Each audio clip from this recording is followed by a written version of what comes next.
But what were the 4 P's? Without looking at your stuff?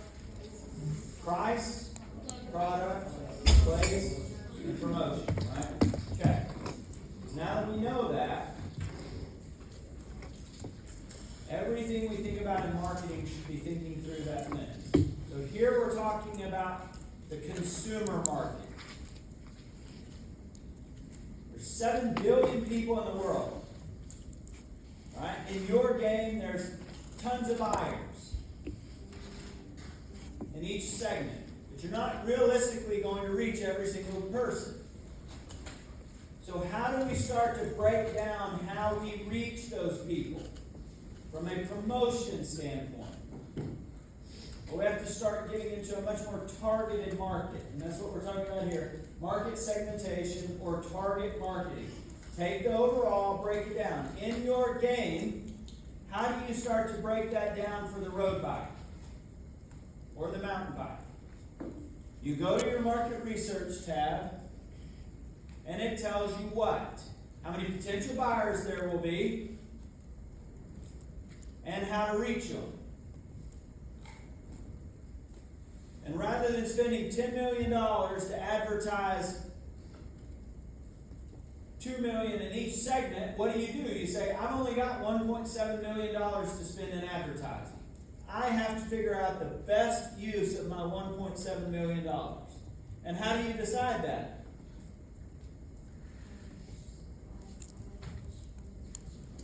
Yeah, so you look at your market research and it tells you you can reach 40% of the population if you advertise in this segment, right?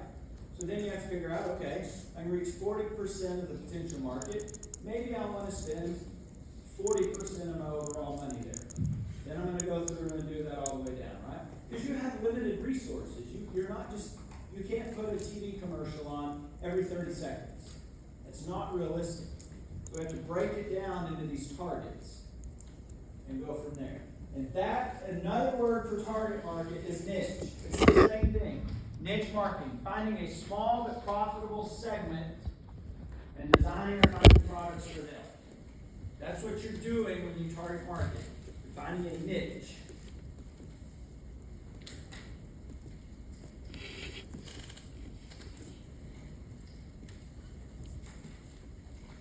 And the exact opposite of that is mass market. Developing products and promotions that will please large groups of people. So you've got niche, which takes it, breaks it into segments. And then you've got mass, which is, let's try and get something to everyone.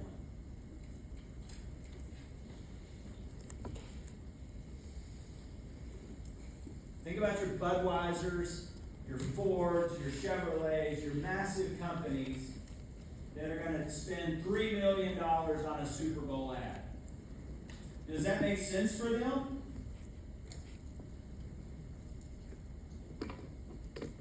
Yeah, because they're applying this mass market. Their product is viable to anyone that watches that ad, correct? It's not geographically centered.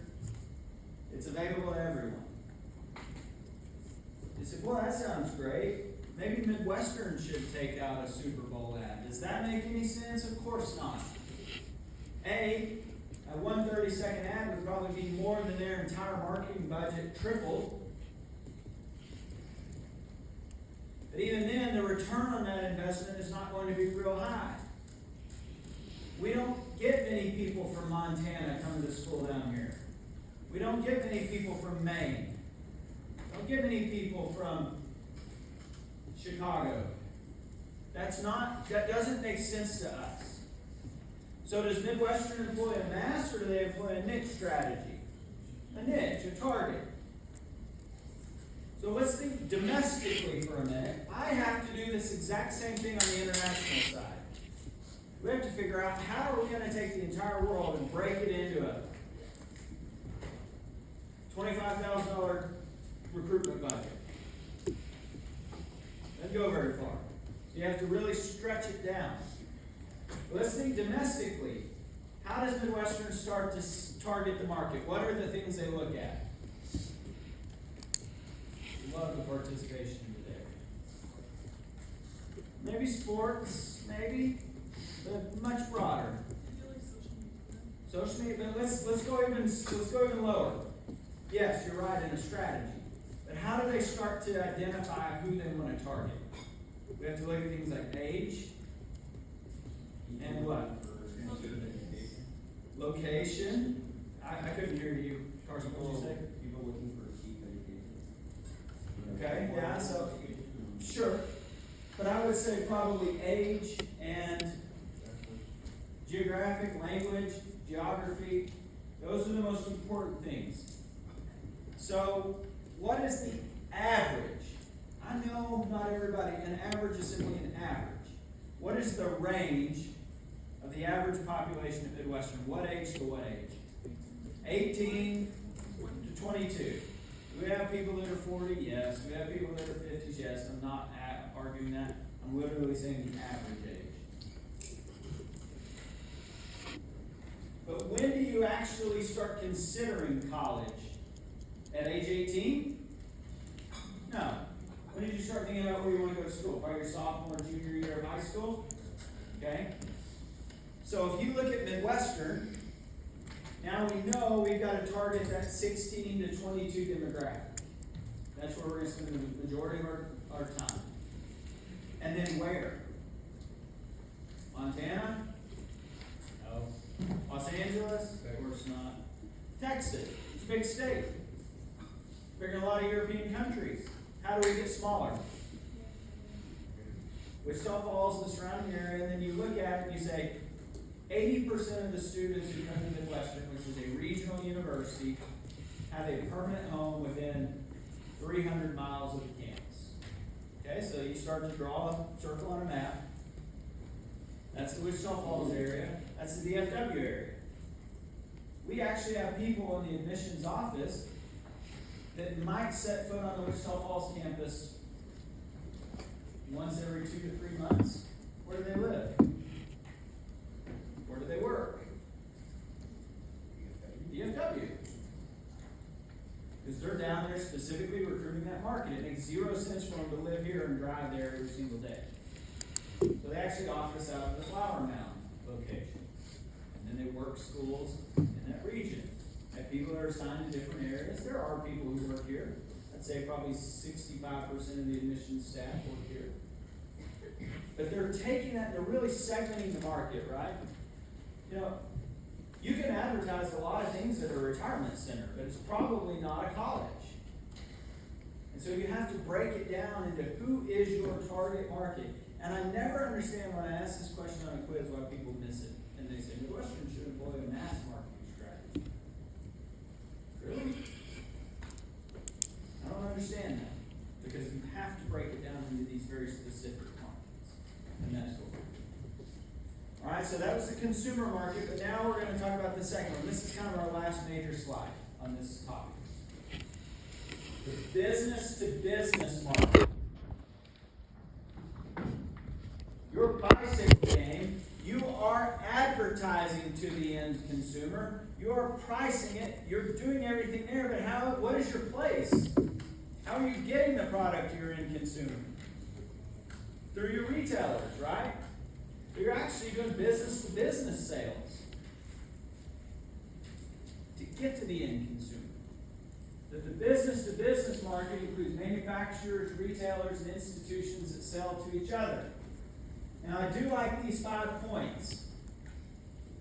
The amount, the quantity, the total number of customers in the business market are much fewer, or significantly fewer, than the global population.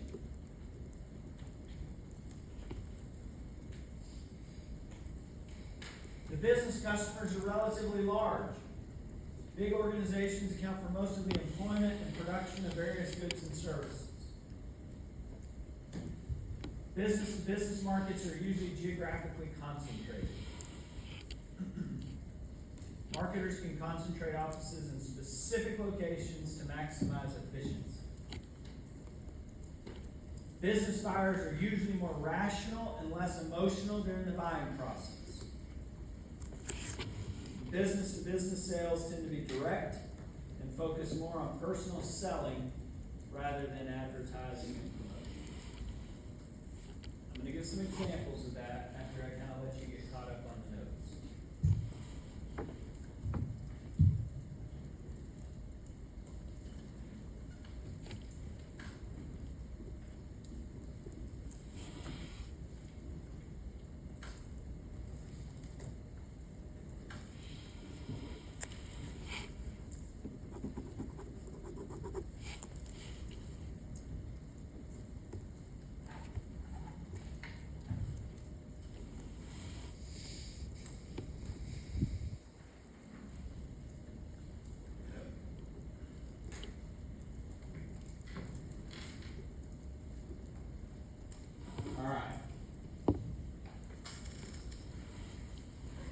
Business to business customers are relatively large. What does that mean?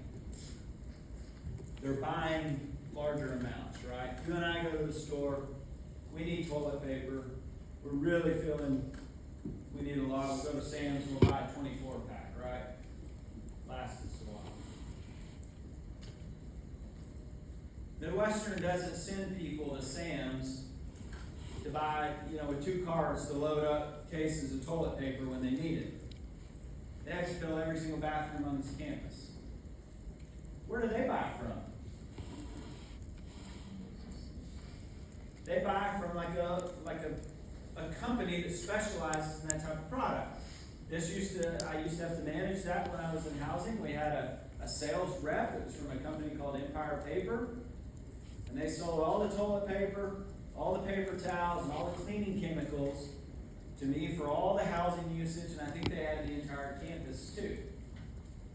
I don't know if they still do or not.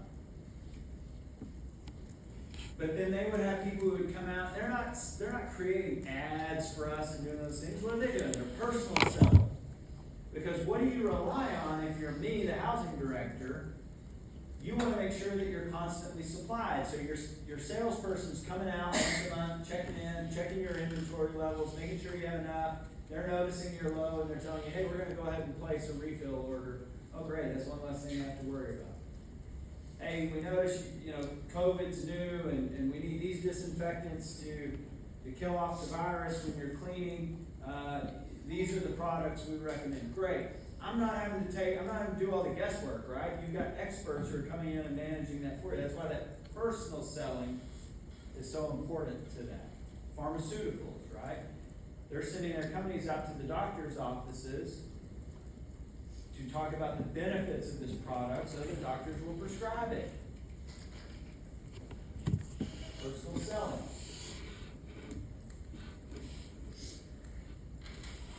They're usually more rational and less emotional during the buying process.